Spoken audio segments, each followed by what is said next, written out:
certain place in time, staring outside the window, watching life go by. The air felt so clean and good as I held your hand in mine. These are the memories of a certain place in time, the ones I left behind. They're somewhere in my mind. I wish that I knew why. I wish that I knew why. Days turn to weeks and summer is gone before we know. The green fades from leaves and trees carry away the falling snow. Where does the time go? It used to move so slow. I'd really love to know. Just look at how you've grown. You were just a child with such a brilliant smile and a heart that's made of gold, a soul that's free and wild. And I was just like you. You were on my side. You were just a child. You were just a child.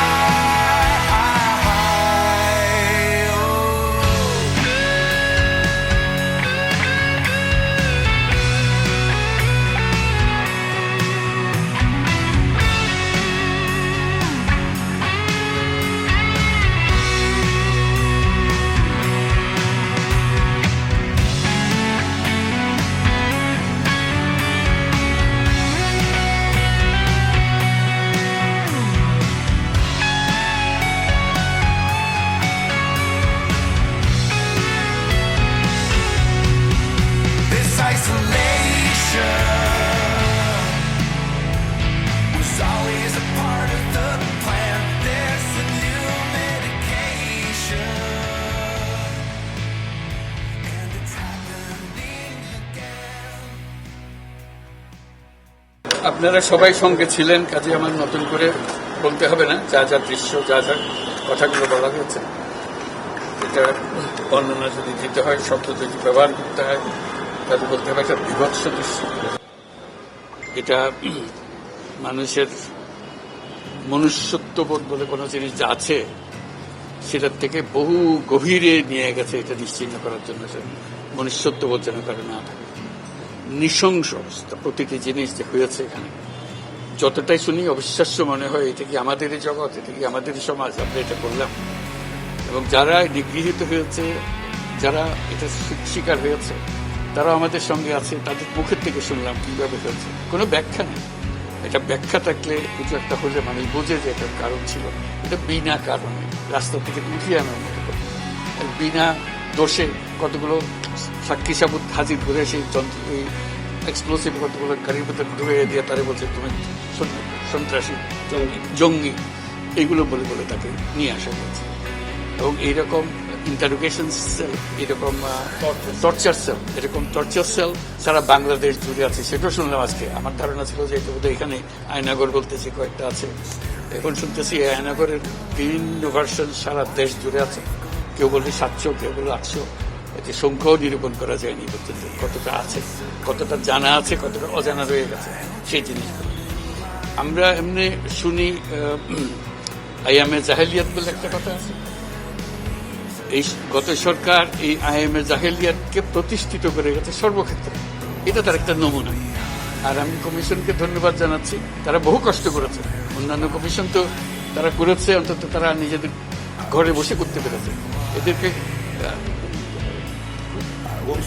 গুম কমিশনের যেটা তারা কোদাল আর এগুলো আবিষ্কার করার জন্য আসতে হয়েছে, তাদেরকে বের করার জন্য। কিসের মধ্যে গিয়েছিল, কারা কি করেছে, এখনো ধ্বংসাবশেষ আমরা দেখতেছি। কাজে আমরা দেশের যে চূড়ান্ত অবনতির চূড়ান্ত রূপ দেখলাম, সর্বক্ষেত্রে এটা তার একটা প্রতিচ্ছবি।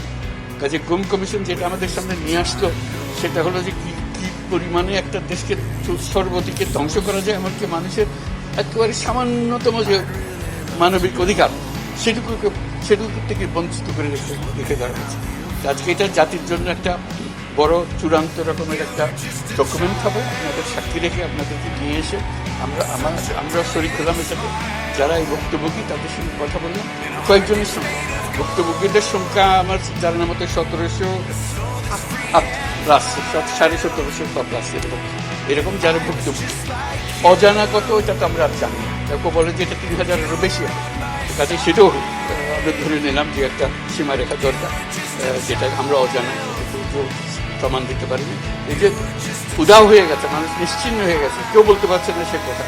তার মেয়ে আপনাদের সামনেই ছিল আজকে, যে বলছে আমার মাকে কোথায় নিয়ে যাওয়া হয়েছে আজ 9 বছর ধরে। 9 বছর ধরে আমরা আর খোঁজ পাইনি। সে নিজেও ছিল, 11 বছর বয়সে ছিল, সে মায়ের সঙ্গে ছিল, তাকে রেখে মাকে নিয়ে চলে গেছে। এই হলো সামান্য একটা দৃশ্য।